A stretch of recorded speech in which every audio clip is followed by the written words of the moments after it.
যারা বিএড করছো 2022-24 ব্যাচ, তোমাদের দেখো থার্ড সেমিস্টারের সাজেশান হিসাবে যাদের মেথড পেপার এডুকেশন রয়েছে আমি সাজেশান দিয়ে দিয়েছি। এখান থেকে তোমরা পুরোপুরি কমন পাবে, এর বাইরে কোনো প্রশ্ন আসবে না।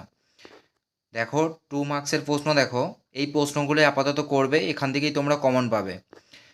দেখো একের প্রশ্নটা এনআরটি ও সিআরটির মধ্যে পার্থক্য কী, অথবা এনআরটি কী। দুটো, এই প্রশ্নটা খুব গুরুত্বপূর্ণ। এরকমও দেয় এনআরটি ও সিআরটির মধ্যে পার্থক্য কী, অথবা এই প্রশ্নটা দিতে পারে এনআরটি কী।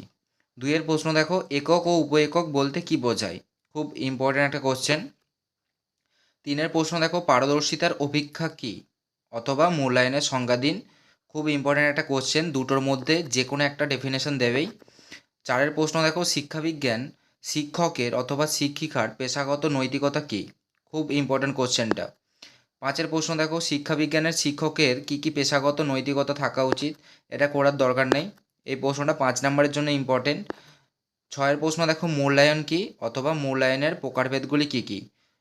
দুভাবে প্রশ্ন আসতে পারে, মূল্যায়ন কী দিয়ে দিতে পারে, অথবা এই প্রশ্নটা যদি না আসে তাহলে আসবে মূল্যায়নের প্রকারভেদগুলি কী কী, খুব ইম্পর্টেন্ট কোশ্চেন। সাতের প্রশ্ন দেখো শিক্ষামূলক ভ্রমণের দুটি গুরুত্ব লিখুন, অথবা দেয়াল পত্রিকার দুটি গুরুত্ব লিখুন। এই দুটো প্রশ্নের মধ্যে যে কোনো একটি আসার সম্ভাবনা রয়েছে। আর একটা ইম্পর্টেন্ট রয়েছে আটের প্রশ্ন দেখো শিক্ষাবিজ্ঞান বিষয়ে ভূমিকায়ন বলতে কি বোঝায়, এই প্রশ্নটাও করবে। আর একটা প্রশ্ন তোমরা দেখে রাখবে নয়েরটা, অনুশিক্ষণের গুণাবলী ব্যক্ত করো। এখানে দেখো যে প্রশ্নগুলো স্টার্ট দিয়ে আছে প্লাস ভিভিআই দিয়ে আছে, ভেরি ভেরি ইম্পর্টেন্ট কোশ্চেন এবারের জন্য, এখান থেকেই তোমরা সবগুলোই কমন পেয়ে যাবে। 5 মার্কসের প্রশ্ন দেখো একেরটা শিক্ষাবিজ্ঞান শিক্ষকের কী কী গুণাবলী ও কী কী শিক্ষাগত ও পেশাগত যোগ্যতা কাম্য তা আলোচনা করো, খুব ইম্পর্টেন্ট কোশ্চেন, 2019 সালে এসেছিল, এবারের জন্য কিন্তু খুব ইম্পর্টেন্ট কোশ্চেনটা। দুইয়ের প্রশ্ন দেখো উদাহরণসহ ধার্যকরণ ও মূল্যায়নের পার্থক্য লেখো, এই প্রশ্নটা ইম্পর্টেন্ট। তিনের প্রশ্ন দেখো অ্যাসেসমেন্ট পরিমাপ ও মূল্যায়নের মধ্যে পার্থক্য লেখো। 2 এবং 3-এর মধ্যে যে কোনো একটা প্রশ্ন আসবেই, তোমরা 2, 3 ভালো করে করবে, একেরটাও দেখবে, খুব ইম্পর্টেন্ট কোশ্চেন প্রথমের 3টে। চারের প্রশ্ন দেখো অনুশিক্ষণ কি, উচ্চ মাধ্যমিক স্তরে শিক্ষাবিজ্ঞান পাঠ্যক্রমের অন্তর্গত যে কোনো বিষয়ের উদাহরণ সহযোগে একটি অনুশিক্ষণ চক্রের আলোচনা করো। চারের প্রশ্নটাও খুব ইম্পর্টেন্ট কোশ্চেন, প্রথমের 4টে দিকেই তোমরা দুটো কমন পেয়ে যাবে, তাই তোমরা প্রথমের 4টে ভালোভাবে করবে। এবং দেখো 5এরটা দেখো দেয়াল পত্রিকা ও বার্ষিক পত্রিকা কিভাবে শিক্ষাবিজ্ঞান বিষয়ের শিখনে সহায়তা করে, এই প্রশ্নটা একবার তোমরা দেখে রাখবে।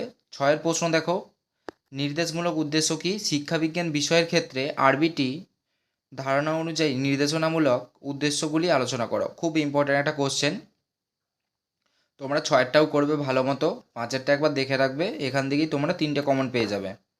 আর যারা দেখো এখনও টেলিগ্রাম চ্যানেলে জয়েন করনি তোমরা করে নাও, লিঙ্ক ডেসক্রিপশনে দিয়ে দেওয়া হয়েছে, তোমরা জয়েন করে নাও।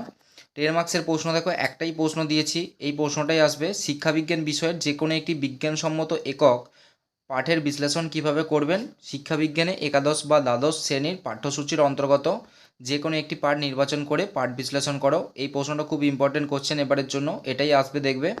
আর যারা ভিডিওটা নতুন দেখছো অবশ্যই তোমরা ভিডিওটিতে লাইক দেবে, সাবস্ক্রাইব করবে।